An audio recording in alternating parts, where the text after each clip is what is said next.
it's April Garwood from Banana Moon Studio. Today I'm going to be showing you how to join together the granny squares that are going to be part of my next crochet design.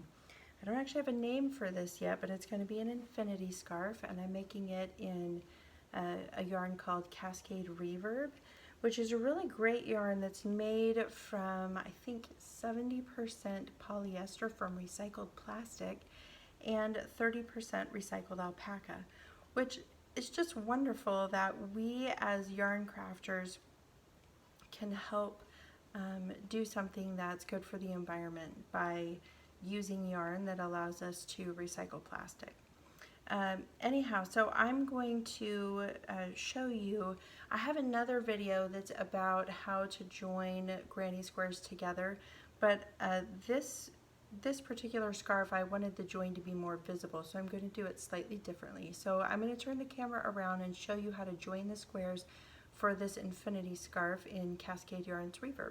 As I said, I'm working in Cascade Yarns Reverb, and I'm working with my size H Brittany Needles crochet hook. I'm going to place this slip knot of my joining color on here, and so this is a way that you can join any crochet squares that you want to, but it's a much more visible way of joining than we normally use when we're joining crochet squares. This is something you might do when you're using a contrasting color like this that you want to have show instead of just being barely visible on the back of your work. So I am going to flip these two squares with their wrong sides together, and then I'm going to go through both corner chain spaces and find my working yarn. Okay, now I'm going to single crochet in those chain spaces, and then I'm going to go through the first stitch of each square along this side.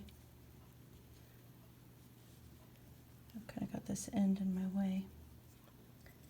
Okay, and I'm going to single crochet across the sides of both squares, putting my crochet hook through the stitches of each square and just single crocheting across to join them together.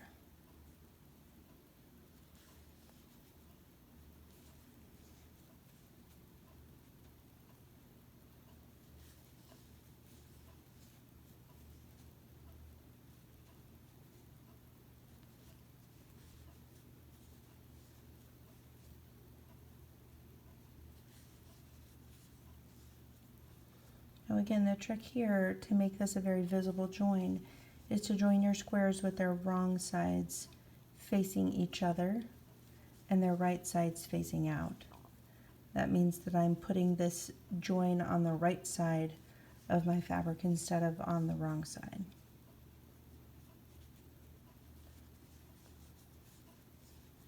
And then I'll go through both corner chain spaces and single crochet. Then I'm going to chain one to give me some extra room in the corner. I'm going to take my next two squares wrong sides together and go through both corner chain spaces and single crochet. Whoops, I've got my, there we go. When you get ready to join into this next square, you want your working yarn coming out behind your hook, not in front of it. Okay, and then I go into the stitches and I will single crochet across these two squares.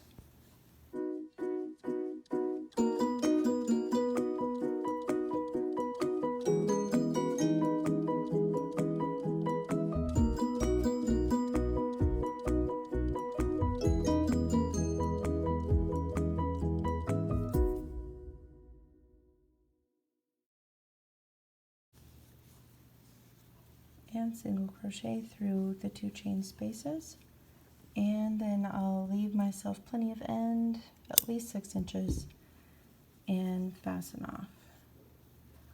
Okay, so what I have now looks like this. And so now what I want to do is join this seam. So I'm going to fold my squares this way with their wrong sides together and place a new slip knot on my hook.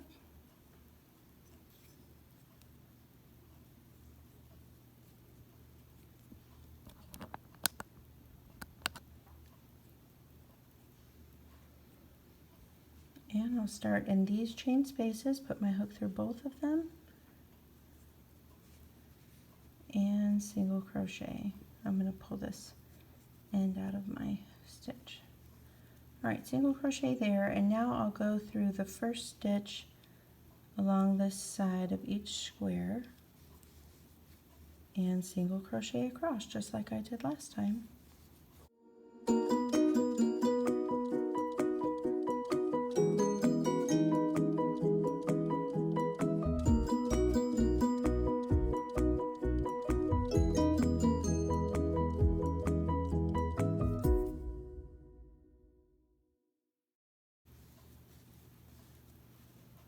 And this is the last stitch of each square along this side. I'll single crochet in the 2 chain spaces, and then I will chain 1 to get me across the seam and go into the next set of corner chain spaces over here. Single crochet, and then again I'm going to single crochet across this set of squares, putting my hook through a stitch of each square every time that I make a stitch.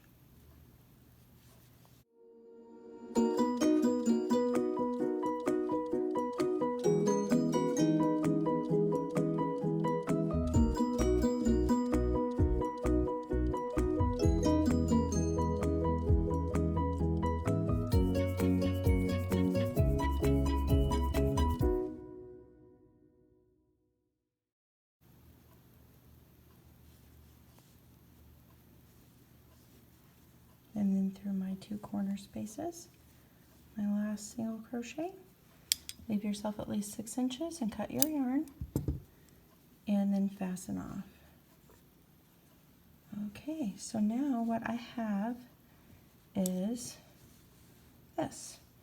And so my squares are joined together, but this is a very visible join that you want to have show on the right side of your fabric. And with this scarf that I'm designing, they're going to continue being more squares like so. And I would go ahead and join this whole long thing here and then come back and do these smaller joins. So that is how you can join together solid granny, or any granny squares actually, in a very visible way with a contrasting color that you want to have show. So please remember to check the description for this video. You'll find a link to my website, bananamoonstudio.com, where you can find my latest free patterns, tutorials, and reviews. Please check the description box for a link to subscribe to my newsletter, which is twice monthly. And also please remember to like, subscribe, share, and comment. Thanks. Have a lovely day.